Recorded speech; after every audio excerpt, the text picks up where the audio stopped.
सादर वंदे। सबसे पहले तो एक बार मैं पुनः आप सभी का लाडनू उपशाखा की तरफ से हार्दिक अभिनंदन करता हूँ, हार्दिक स्वागत करता हूँ। आपने हमारे निवेदन पर हमारा आतिथ्य स्वीकार करते हुए हमारे इस कार्यक्रम की जो शोभा बढ़ाई है, जो गरिमा बढ़ाई है, उसके लिए मैं उपशाखा लाडनू की तरफ से सभी अतिथियों का हार्दिक आभार व्यक्त करता हूँ। मैं इस मंच से मेरे उन कर्मठ कार्यकर्ताओं को भी बधाई देता हूँ जिन्होंने इस कार्यक्रम को भव्य और ऐतिहासिक बनाने के लिए दिन रात मेहनत की। साथियों, बधाई इस बात की देता हूँ कि जो कल्पना हमने की थी उस कल्पना को साकार करने में हम सफल रहे हैं। आज का ये शिक्षक सम्मेलन हम शिक्षकों को एकजुट करने और हमारे विचारों को साझा करने का एक विशाल मंच है। आज का ये शिक्षक सम्मेलन साथियों केवल एक कार्यक्रम नहीं है, ये हम शिक्षकों की एकता, हमारा समर्पण, हमारी प्रतिबद्धता और हमारे दृष्टिकोण का प्रतीक भी है। साथियों, 2 दिन के इस सम्मेलन में शिक्षा पर नवाचार की बातें तो होगी, इसके अलावा शिक्षा और शिक्षकों की जो चुनौतियां हैं, जो समस्या है, उन पर भी मंथन होगा और उनके समाधान का प्रयास भी होगा। तो साथियों, मैं अपनी बात बढ़ा देता हूं आगे, क्योंकि मैंने एसडीएम साहब को स्पेशली रोका है। तो मैं जो बात यहां से कहना चाहूँगा, ये मैसेज हमारे अधिकारी जी के पास भी जाना चाहिए। हम जानते हैं हम शिक्षकों का जो असली कार्य है वो है ज्ञान का प्रकाश फैलाना। हमारा असली कार्य है छात्रों का सुशिक्षा और उनको सुसंस्कार देना। हमारा असली कार्य है हमारे विद्यार्थियों के सर्वांगीण विकास में अपनी अहम भूमिका निभाना। परंतु हमने देखा है आजकल हमको दूसरे कार्यों में लगाया जा रहा है। हमने ये देखा है कि हमको गैर शैक्षणिक कार्य सौंपे जा रहे हैं। साथियों, सरकार द्वारा हमको ये जो अतिरिक्त जिम्मेदारियां दी जा रही है, ये हमारे लिए अन्याय है साथियों।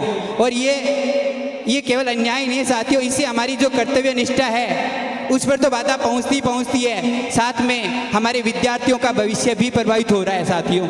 क्योंकि सब जानते हैं, आप भी जानते हैं, मैं भी जानता हूँ और ये अधिकारीगण भी जानते हैं और हमारी सरकार भी जानती है। मैं जिस चीज़ की बात कर रहा हूँ, एक बार मैं उसकी पृष्ठभूमि साथियों आपके सामने रख रहा हूँ। मैं आपको थोड़ा सा 2 साल पीछे ले जाना चाहता हूँ। आप में से काफ़ी साथी वहाँ उपस्थित थे। मैं बात कर रहा हूँ राजस्थान शिक्षक संघ राष्ट्रीय के जिला सम्मेलन परबतसर की। साथियों, वहाँ से हमने एक संकल्प लिया था और वहाँ से एक आवाज़ उठी थी और वो आवाज़ थी बीएलओ मुक्त शिक्षक की। परंतु साथियों, 2 साल हो गए। आखिर मैंने सोचा था कि मेरी वो आवाज़ एक आंदोलन बनेगी। मैंने ये भी सोचा था कि मेरी आवाज़ पूरे प्रदेश में क्रांति, बल्कि एक चिंगारी पूरी प्रदेश में फैल जाएगी।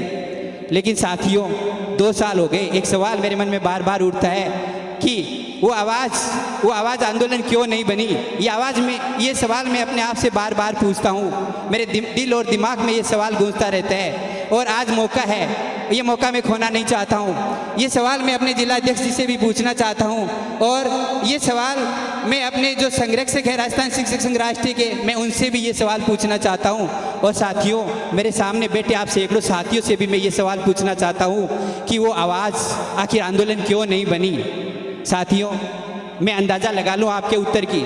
आप शायद ये कहोगे कि वो आंदोलन इसलिए बनी क्योंकि बीएलओ खुद नहीं चाहता बीएलओ से हटना। कई बार ये बात आती है कि बीएलओ खुद नहीं चाहता बीएलओ से हटना। साथियों, मैं एक उदाहरण देता हूँ। मेरा बच्चा है, वो कहेगा मैं तो स्कूल नहीं जाऊँगा, मैं तो घर बैठ के पिक्चर देखूँगा, मैं ये करूँगा, मैं स्कूल नहीं जाऊँगा। तो क्या हम उसको मान लेंगे?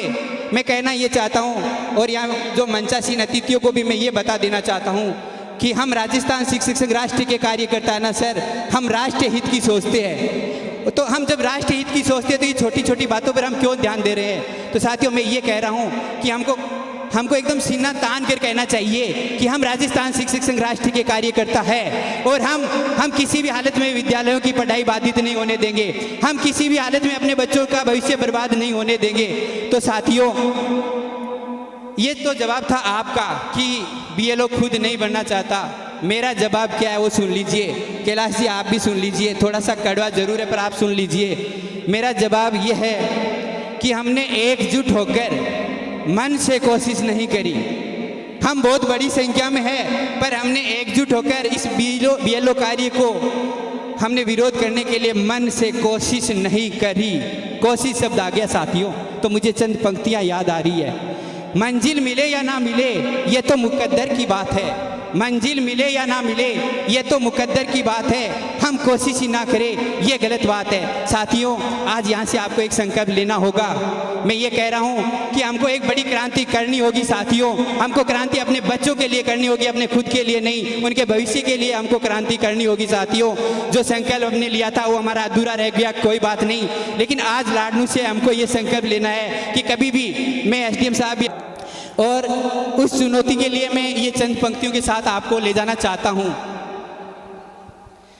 छीनता तुम्हारा जब कोई उस वक्त तो आंख से आंसू नहीं सोले बरसना चाहिए। साथियों, पुरानी पेंशन योजना हमारा हक है और ये हक हमने लड़कर दोबारा प्राप्त किया है साथियों।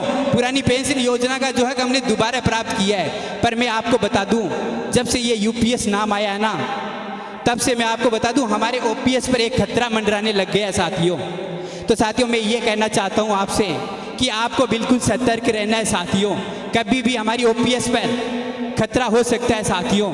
इसलिए मैं आपसे ये कह रहा हूं कि उस समय आपको ये नहीं देखना है कि आप किस संगठन से जुड़े हुए हैं या आप किस संगठन से जुड़े हुए नहीं है। जब भी हमको ये थोड़ी सी भी भनक लगे कि हमारी ओपीएस हमसे छीननी जाने लग गई है, साथियों मैं आपको बता दूं, कोई भी कानून जब बनता है और बनने के बाद लागू होता है तो उसके बीच में कुछ समय होता है साथियों।